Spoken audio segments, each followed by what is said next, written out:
There is a big myth, a humongous lie, a terrible corruption of the truth, and that is we can do away with the family and still have a proper country.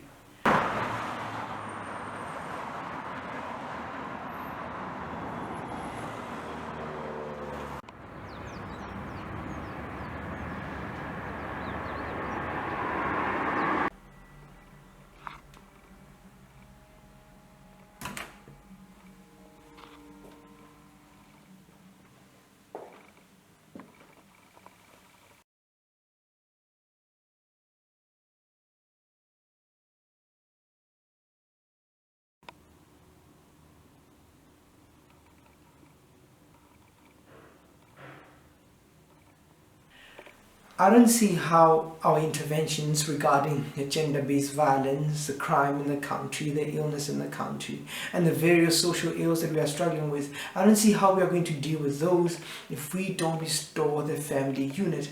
And by the family unit, I'm also referring to how we then parent our children. The family is a factory where human beings are made, and in South Africa, we have many broken families. We are struggling, and if we don't do something about that, I don't see how the other things that we are doing are going to make a difference. Now, all of us have to make a difference. We all have to contribute to some degree. So I've decided to then do this parenting series, and hopefully it will be helpful to give us some parenting skills so that we can have a different way of doing things. And I'm just adding my little bit. So I'd just like to invite you to a series of exciting skills that we're going to be talking about so that we can be effective parents. We are going to be talking about why it is important for human beings to have parents.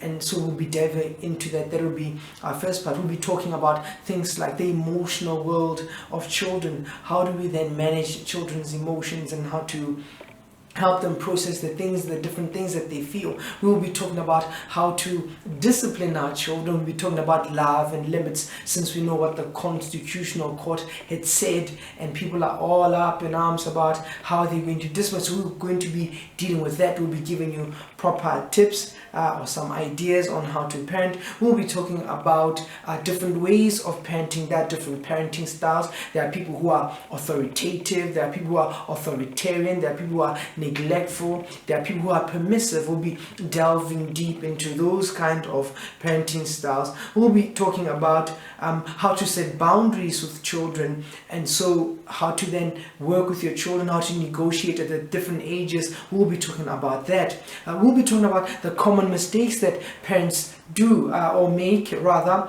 things such as sometimes micromanaging, helicopter parenting. So the different things that parents do that although they mean well, they might have a negative effect. We'll be looking at how human beings are actually complex creatures that need our attention and time and focus, and need us to be deliberate and purposeful in our parenting, because it's such an insightful, such a wonderful, such an exciting, challenging, but very, very, very important job. And we'll be talking about the differences between boys and girls and how we socialize them differently, and some of the struggles that we have as men and women because of our upbringing, and how to then create a world where our boys and our girls grow up to be mature, productive, and functional human beings who are able to set their footprints on the earth and make a difference. So I'm excited about this series, so join us. I'll be posting at least one video, two if I'm nice,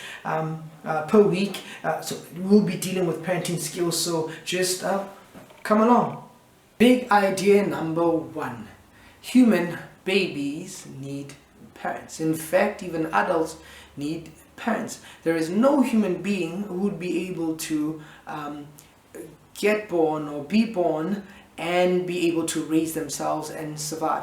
Every successful, well-adjusted human being that we come across would have been taken care of by someone, because human beings are not like snakes, which can leave eggs and those little snakes can survive by themselves. Human beings will always need to be taken care of. Now we need to be deliberate about that. Although we understand this concept in theory, we do not necessarily practice it.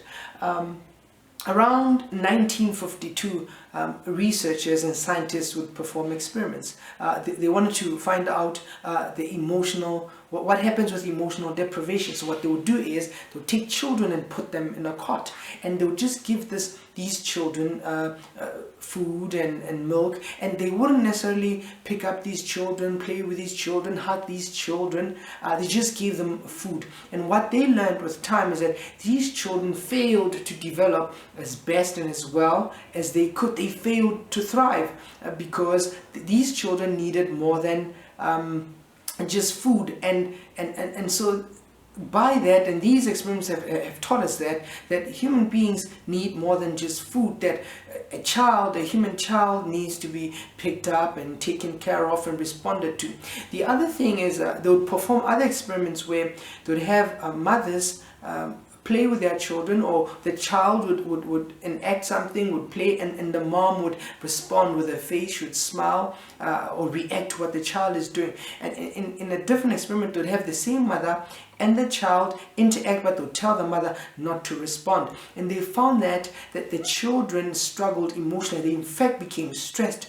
And so what we understand that in terms of their brain functioning, their synapses, their neural networks had a problem. There was a problem with their brain architecture because of how parents were responding to them. So through these different researches and experiments, we understand that human babies who are not taken care of, who are not responded to, start developing emotional problems. So you can imagine if you grow up in a household where your parents don't pick you up, don't respond to you, don't get excited about you, don't see you, don't interact with you, what that can do to your own psyche, your own person, your own confidence, how you understand yourself, the stress levels you might have in your brain. So it goes without saying that human babies need parents.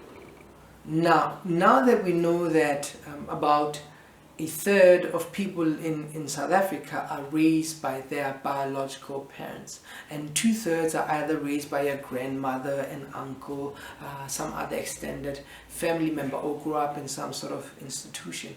We understand that in this country we have a bit of a challenge in terms of our family structures and how we raise our children. This impacts then on us, on individuals, as communities, as the nation, because there are some things that we surely miss. If you are just being raised by your father, there are some things you're going to miss. If you're just being raised by your grandmother, there are some things you're going to miss. If you're just being raised by your mother, there are some things you're going to be missed.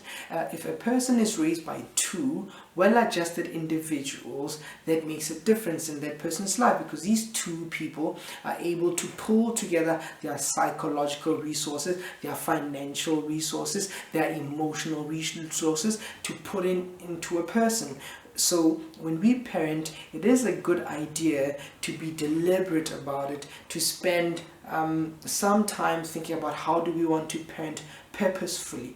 Because if we are parenting, we're trying to raise a human being for tomorrow, somebody who will be able to survive tomorrow. When a baby is born, we are thinking about what shall this child eat, the kind of food that will help this person become the best person they can be. What will this child think? So in terms of education and cultural ideas and perspectives, and give them a worldview, somebody has to take the responsibility of giving a human child those things so that they will be able to function in the world as a well-adjusted human being. That is something that does not happen by osmosis. That's something that is done deliberately. So if we're going to parent, then we better do it with some enthusiasm. We better be deliberate about it. We want to be focused, intentional. We want to desire it. We don't want to do it as a half-hearted attempt, as something that is put upon us, something that is forced upon us. But if you're going to raise a human being who thinks, who's confident, who's independent, who can create or make great strides in the world, then it is wise to then focus on that person. It is wise to then do this deliberately. We have to be deliberate about how we parent, because then we set somebody on a path where they will be able to achieve something great. that's it for now. So that's idea number one, that is human beings need parents. It's not going to happen by osmosis. Somebody has to be there to ensure that you eat, you grow, you think, and you become a well-adjusted human being. And then next time we'll be dealing with big idea number two, which is nobody is perfect, because there's no perfect parent. So tune in so that we can work on some skills. Peace.